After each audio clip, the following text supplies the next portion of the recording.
حضرت عبداللہ ابن عباس فرماتے ہیں میرے نبی پاک علیہ السلام نے میری تربیت فرمائی، حضور نے میری تربیت فرمائی، اور محبوب پاک علیہ السلام نے فرمایا عبداللہ یاد رکھنا، یہ نوجوان دوست میری بات لکھ لیں، پریشان لوگ میری بات لکھ لیں، جن کے پاس قوت فیصلہ نہیں وہ اس بات کو لکھ لیں۔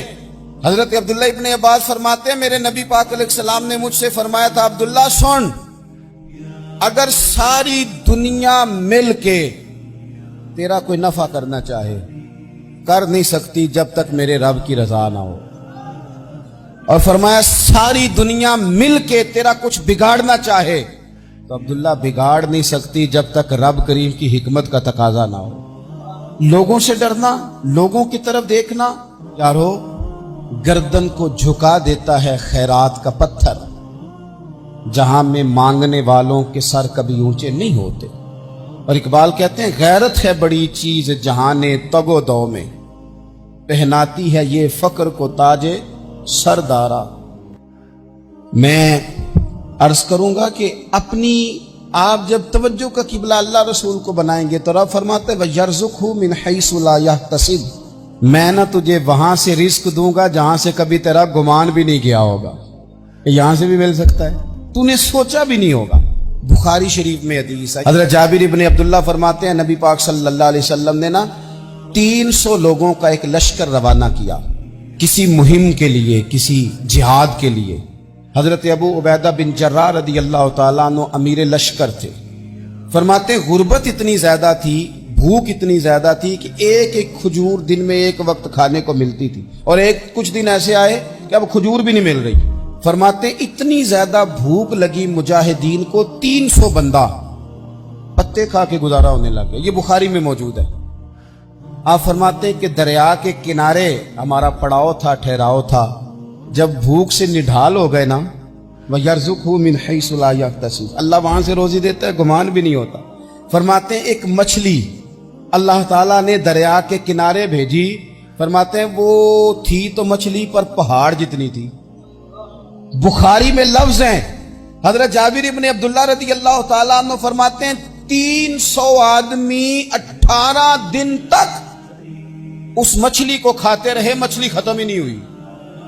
مچھلیاں نہیں، مچھلی کہتے ہیں 18 دن 300 بندہ کھاتا رہا، مچھلی ختم ہی نہیں ہوئی۔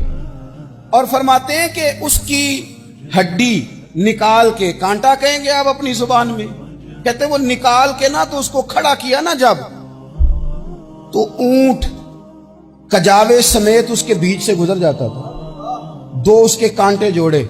فرماتے ہیں وہ اس کا گوشت ہم کھاتے تھے اور اس کی چربی بطور تیل کے ہم جسموں پہ ملتے تھے، بیماروں کو اس سے سکون آتا تھا، تندرستی شفا ہوتی تھی۔ فرماتے ہیں ہم کھایا بھی ہم نے، اور کچھ لے کے ہم مدینے بھی گئے، اور قربان جائیں نبی پاک نے بھی اس میں سے کھایا۔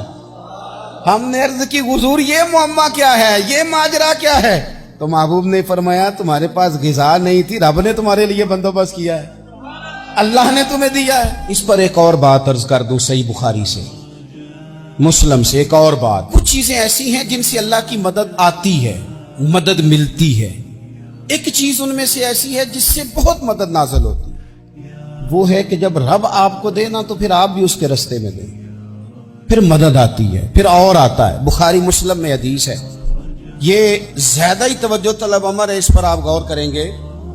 حضرت ابو ہریرہ فرماتے ہیں کہ نبی پاک علیہ السلام نے فرمایا ایک شخص نے بادلوں کے اندر سے آواز سنی کہ فلاں آدمی کا کھیت اور باغ خشک ہو گیا ہے، وہاں برسو اور اس کے کھیت کو سیراب کرو۔ وہ بڑا حیران ہوا کہ بادل سے آواز آ رہی، پھر اس نے دیکھا کہ ایک پہاڑی پر بارش ہوئی، وہ بادل وہاں برسا، پھر نالیوں سے ہوتا ہوا پانی ایک طرف چلا، تو جس نے آواز سنی تھی حضور بیان کر رہے ہیں، وہ بھی پیچھے پیچھے چلا کہ پانی کدھر جا رہا ہے۔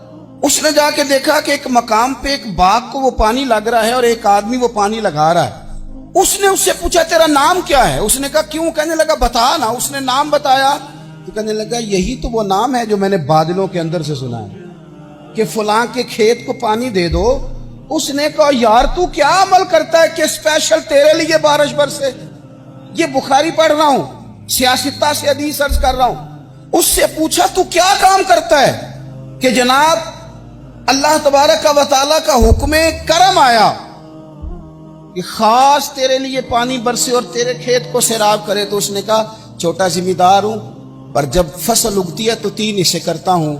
ایک حصہ اپنے بال بچوں پہ، بہن بھائیوں پہ خرچ کرتا ہوں، ایک حصہ پورا، اور ایک حصہ دوبارہ کاشتکاری پہ لگاتا ہوں، اور تیسرا حصہ خالص میں نے مسکینوں، یتیموں اور غریبوں کے لیے رکھا ہوا. وہ جو تیسرا حصہ، اللہ کرے آپ سمجھے، وہ رب کے بندوں پہ تیسرا حصہ خرچ کرتا ہے نا، تو کریم مالک نے فرمایا جہاں سے غریب کا حصہ جاتا ہے وہ کھیت خشک نہیں رہنا چاہیے. وہ جہاں سے مسکین روٹی کھاتے ہیں وہ خشک نہ رہے. جہاں سے یتیموں کو کچھ آتا ہے کہیں اس کی فصل رہ نہ جائے. میں اور آپ بھی اگر اپنے مال میں مسکینوں، یتیموں، غریبوں کے حصے رکھ لیں گے تو فصلیں خشک نہیں رہیں گی. ان کے اندر تازگی آئے گی، نور آئے گا، کرم آئے گا، خاص کر خدا کی رحمت برسے گی. اللہ کی جانب توجہ کو بڑھائیں، آپ اللہ سے مدد کے سوالی بنیں. ترمذی کی ایک حدیث ہے، میں آپ کو زندگی کا تجربہ بتاتا ہوں کہ جب میں بڑا پریشان ہوتا ہوں تو یہ والی روایت کھول لیتا ہوں، مزہ دیتی ہے. میرے نبی پاک علیہ السلام نے فرمایا اپنے دکھ سیٹھوں نوابوں کو نہ کہنا، مالداروں کا نہ کہنا، ورنہ اللہ تمہیں کبھی غنی نہیں کرے گا. فرمایا اپنے دکھ اپنے رب کی بارگاہ میں عرض کرنا، جلدی کرے یا دیر سے کرے اللہ تمہیں لوگوں سے بے نیاز کر دے گا، اللہ تمہیں غنی کر دے گا. رات کو بیٹھو نہ اس کی بارگاہ میں، اسے دکھڑے سناؤ، چھوٹی چھوٹی باتیں. حضور نے فرمایا نمک بھی مانگو تو رب سے مانگو. چھوٹی چھوٹی بات سے شروع کرو نا. جب بندہ شروع کرتا ہے نا چھوٹی چھوٹی چیزیں تو بڑی ساری چیزیں یہ اس طرح ہوتا ہے جیسے بندہ رب سے گفتگو کر رہا ہے. مالک مجھے یہ چاہیے، مالک میں یہاں کمزور ہوں، اللہ میں یہاں پریشان ہوں.